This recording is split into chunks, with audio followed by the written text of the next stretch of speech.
From the headquarters of Telesur English in Quito, Ecuador, I'm Carla Gonzalez, and this is From the South.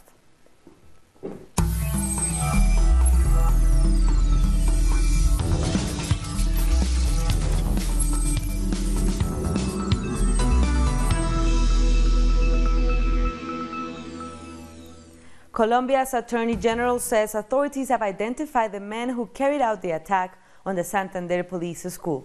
The attack has killed at least 21 people and wounded 65. We have successfully identified the person responsible of this heinous crime, of this terrorist act.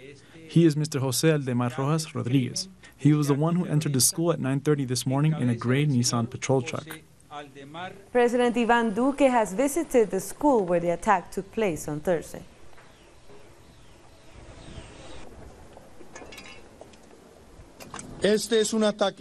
This attack has taken place in a school where there are young and unarmed students.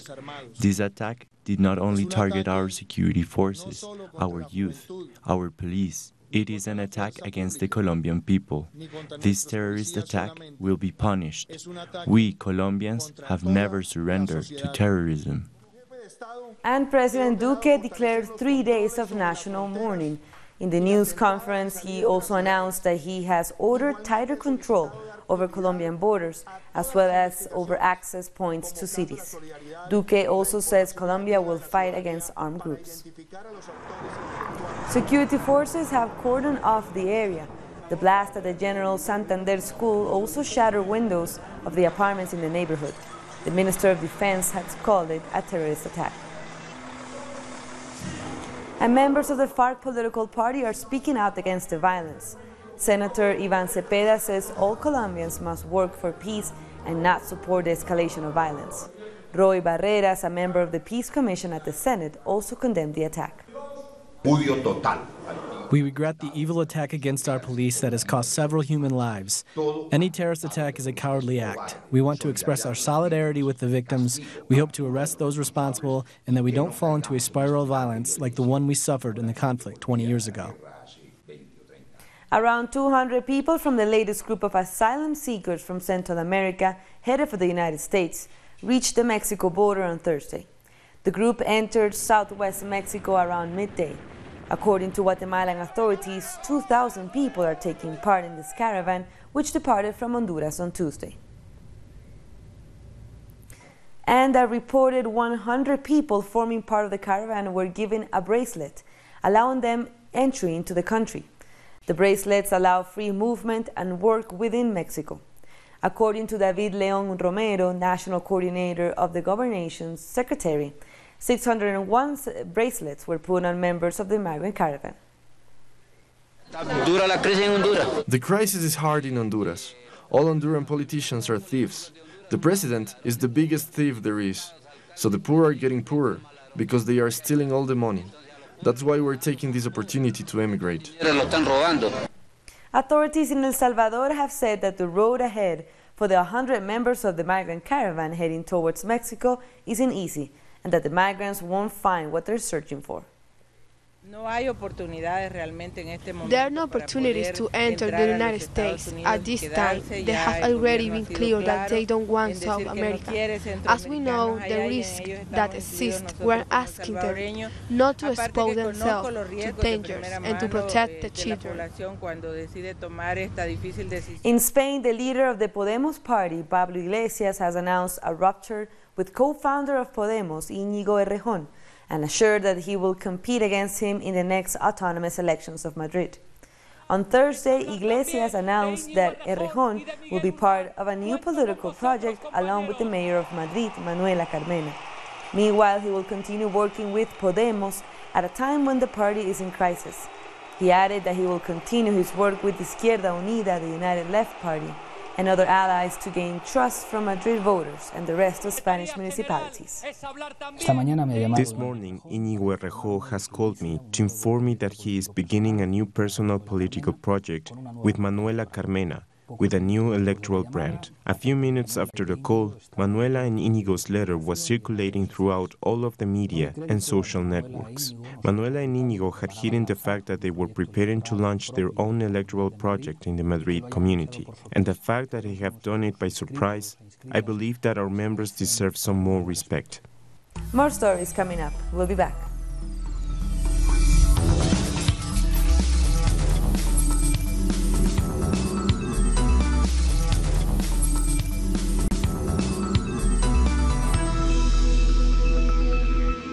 Welcome back. 30 students were arrested in Brazil at a demonstration against a rise in public transport fares in Sao Paulo. One is still being held. The police blocked the march in the center of Sao Paulo, then fired tear gas and rubber bullets to disperse the protesters. Telesur witnessed the repression. By 6 in the evening, the Avenida Paulista was under siege. The police stopped anyone from passing. As in the previous demonstration called by the Free Fares movement, a conflict broke out over the route for the march. The students were just about to announce the route when the police started firing and making arbitrary arrests.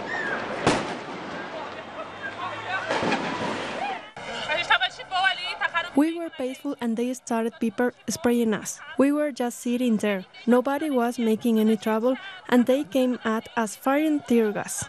Students, journalists, and passerbys were also hit by rubber bullets and caught in the tear gas.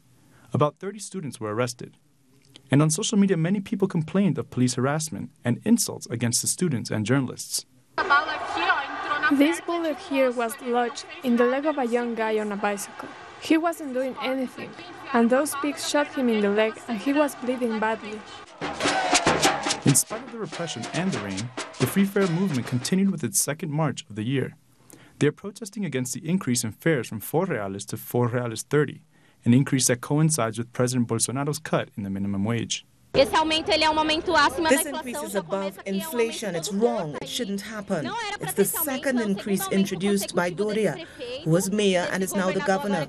It's important to protest so people know that we can only change things by struggling. The police violence came just a day after the Brazilian president signed a decree to relax controls on gun ownership, a belligerent measure that does nothing to solve people's economic difficulties.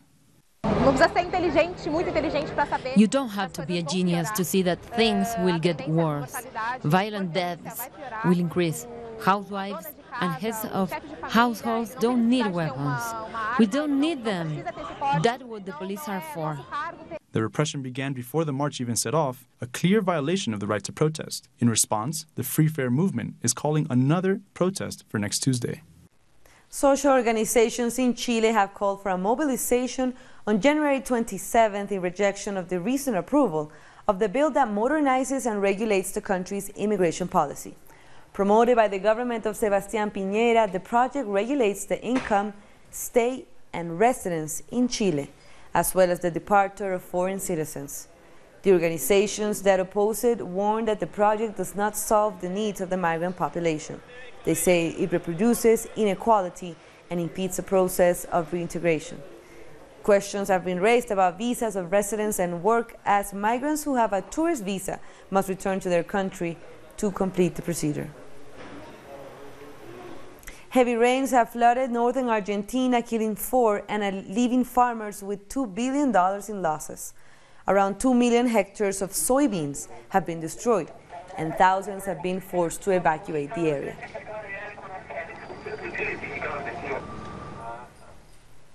We stay in Argentina. According to the prosecutor's office for crimes against humanity, there has been a significant drop in charges being brought to trial for crimes committed during the military dictatorship.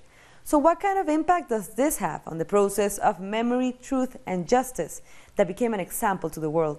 And what are the reasons behind this lapse? According to the Argentine prosecutor's office for crimes against humanity, there has been a significant drop in charges being brought to trial for crimes committed during the military dictatorship. Of the 89 cases that were taken before a judge, only 11 were given a date to start in 2019. Those familiar with the process noted a decline since 2017. When there was a chance in the national government in December 2015, the executive made it clear that the politics of human rights weren't a priority and that they were an exclusively judicial concern. The appointment to the Supreme Court of 2 judges who are totally opposed to the process illustrated their first mistakes on this theme. There were 17 sentences in 2018. Since 2010, there hadn't been fewer than 20. In 2018, there were verdicts for a total of 108 people. Less than half of that in 2018. Of those, 91 were condemned and 17 absolved. If cases do not come for trial, judging whether there is a crime is delayed, and maybe they will never bring a case because the perpetrators, the repressors, die. We are seeing that more and more frequently cases are being closed because those involved pass away or the process is suspended. Since Mauricio Macri came to power, house arrest has become the primary response to those detained for crimes against humanity, 65% of the total. It's notorious. Many judges conform to Macri's ideas, or are where they are because of him. In 2018, they started to order house arrest. There were 40 people in jail for having committed genocide, but they opened the doors, allowing them to go under house arrest instead. The importance of the trials isn't just a matter of impunity, but also of the construction of the process of memory, truth, and justice. Human rights organizations will continue demanding justice and that those responsible for genocide will be taken into account. Congress in Mexico has approved the creation of a National Guard on Thursday. Our correspondent Pablo Perez has the latest from Mexico City. Well, last night the Congress approved by 362 against 119 votes the constitutional amendment for the creation of the National Guard, a proposal of Andrés Manuel López Obrador's government to present an armed front against the organized crimes, the drug cartels, and also those groups that do the fuel thieving. That is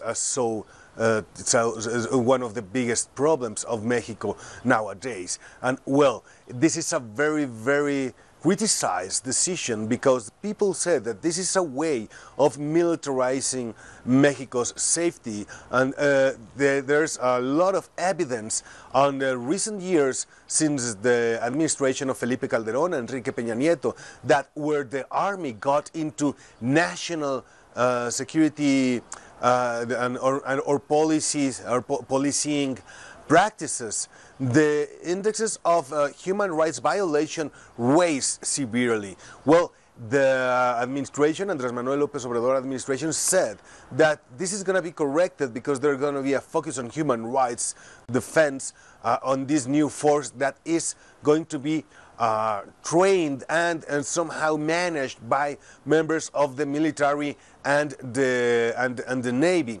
But there's still a lot of the discussion being made on the public level about if this is what he promised during his campaign. Well, when he said that he was going to take the troops out of the streets, and well, this amendment is now on the upper house and in the Senate, and they're going to vote if the amendment goes or it's gonna have to be modified to cover some of the doubts of the general people. That was Pablo Perez from Mexico. In other stories, Puerto Ricans protested against a bond deal for the island's public debt by the state-owned Puerto Rico Urgent Interest Fund Corporation in front of a federal court in San Juan. Hundreds of people gathered in front of the federal court, which prompted police to close a section of the Chardin Avenue. Spokespeople for various social organizations present at the event hailed the demonstration as a success. What the United States is doing to Puerto Rico is too intense. It is just too much when we face debt, a fiscal control board, and the whole federal court. We look at the damage it will cause if what they propose is carried out. We have had 40 years to pay debt, and it will definitely eliminate the possibility of Puerto Rico becoming a free and sovereign nation. Was the federal judge responsible for restructuring the Puerto Rico debt evaluated whether they would ratify the agreement between the government and COFINA creditors, protesters outside the court condemned the deal and its consequences for the people of Puerto Rico. This This is real resistance, in which one action comes after another. People are seeing their family and friends on the street protesting for the first time. People are waking up to how the deeds of the junta and the colonial system have affected their lives, pockets, and future opportunities. This clearly shows how what is happening in the country is completely ignored. There's misinformation. More than 200,000 people are affected by these agreements. All sectors are going to be harmed. Teachers, students, the police. Independence activist Salvador has strongly criticized the U.S. measures against Puerto Rico. He says there's a hidden geopolitical interest for controlling other Caribbean regions and Latin America, especially Venezuela. Puerto Rico is realizing that colonialism impoverishes you. They say that there is a dictatorship in Venezuela, even though the president was elected by a majority of 4 million. Here, there is a fiscal control board that is deciding the next 40 to 50 years of pensions, universities and schools that nobody voted for. Which one is the dictatorship? It's a dictatorship of the United States. And that's why what's happening is important for Venezuela, aside from us being Latino brothers, as with the Cubans and Dominicans. The United States is setting foot in the Caribbean, into Puerto Rico, so that they can have a frontier from which they can prepare troops to overthrow the elected and constitutional government of Nicolas Maduro. As part of the demonstration, civic, political and social organizations prepared pamphlets to explain how these agreements about the Puerto Rico debt are designed to benefit the United States and the members of Fiscal Control Board. Equatorial Guinea and China are strengthening bilateral relations. On Thursday, the president of Equatorial Guinea, Teodoro Gema Basago, met with Chinese President Xi Jinping's special representative. The two countries pledged to strengthen bilateral cooperation. President Gema told his counterpart that Chinese companies are welcome to invest in a Central African country. Pilgrims are arriving in Panama to see Pope Francis, who is visiting the country next week. Worshippers are getting ready to meet the pontiff, many of them very young people. They sang and danced at their arrival to capital Panama City. They are preparing for the World Youth Day, which will take place from January 2nd to 27th. I hope to reconnect with God and to get to know myself. I hope to share with people from other countries. I think it can bring a lot of unity and a lot of peace to our country. A lot of unity and a lot of peace, that is what we want in our country. And a group of nuns are getting ready to make Pope Francis dance during his upcoming visit to Panama. The band of pop rock music playing nuns called Siervas is practicing for their performance at the World Youth Day celebrations. The group has millions of YouTube views and hits on Spotify and iTunes. The band has members from Chile, Japan, Ecuador, China, and Costa Rica. We're taking one last break, but stay with us.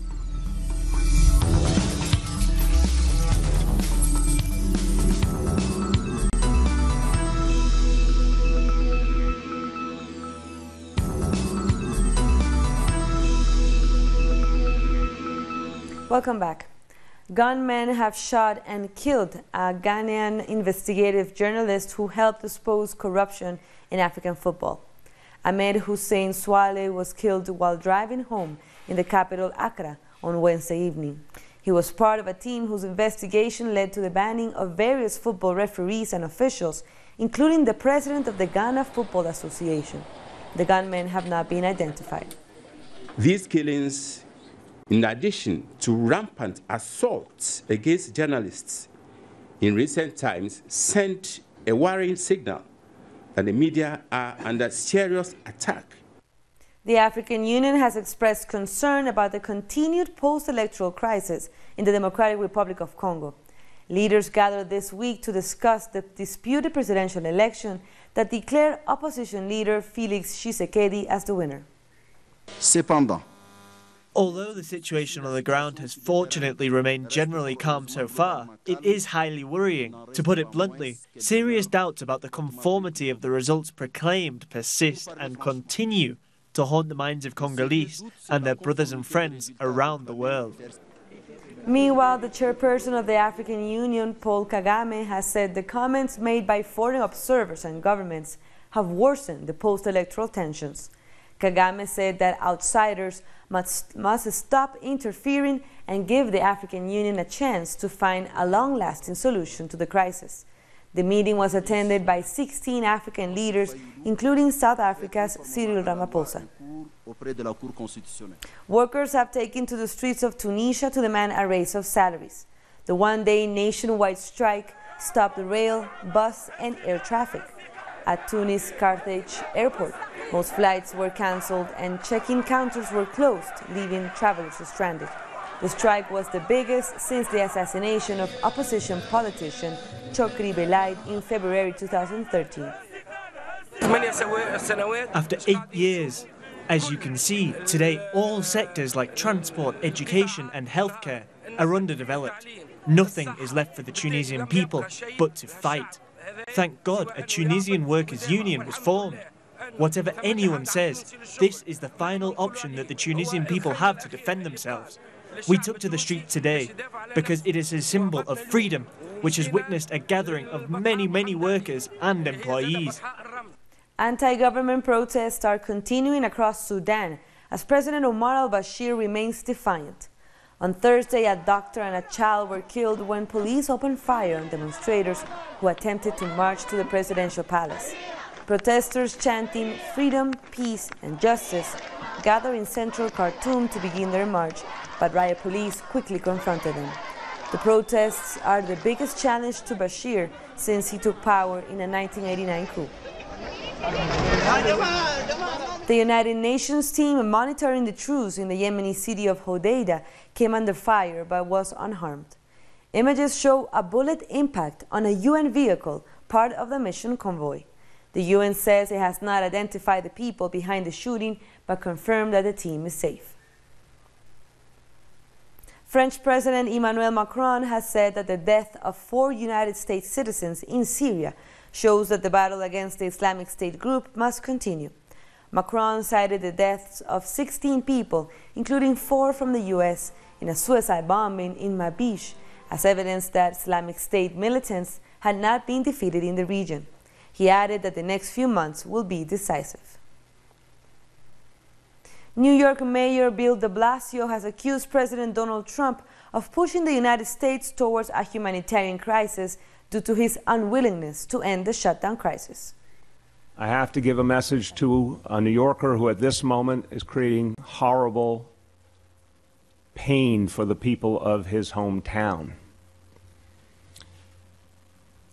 President Trump, you shut down the government over a fake crisis at the border, but now you are causing a real humanitarian crisis in New York City and in cities and towns all over the United States of America. This has to end.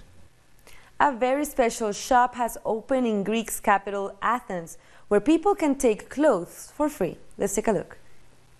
A group of women may be trying on clothes, but this is no ordinary shop. They won't be paying for these garments. Rather, they'll have to make a donation to a social project called Skoros. Our goal is to fight consumerism. It is a revolutionary idea against the system we're living in. The only way to break it is for more and more people to follow this idea. Every user, because client wouldn't be the appropriate term, is allowed to take 3 pieces of clothing per week. Right now, warm clothes are in demand because it's winter in Greece. The shop also gives away books, furniture, music, diapers, and even food. The main motivation behind this store is to escape from the capitalist market by giving aid to the victims of this economic system. A lot of people go to Skoros because they don't have enough money to buy clothes, like these 3 refugee women who are taking clothes for their families. We are suffering a moment of crisis. The humanitarian branch of this project is very important. But on the other hand, we also have economic concerns related to ecology and try not to produce so much waste. Amalia, one of the latest members to join the group managing the project, explains the reason behind her participation. It's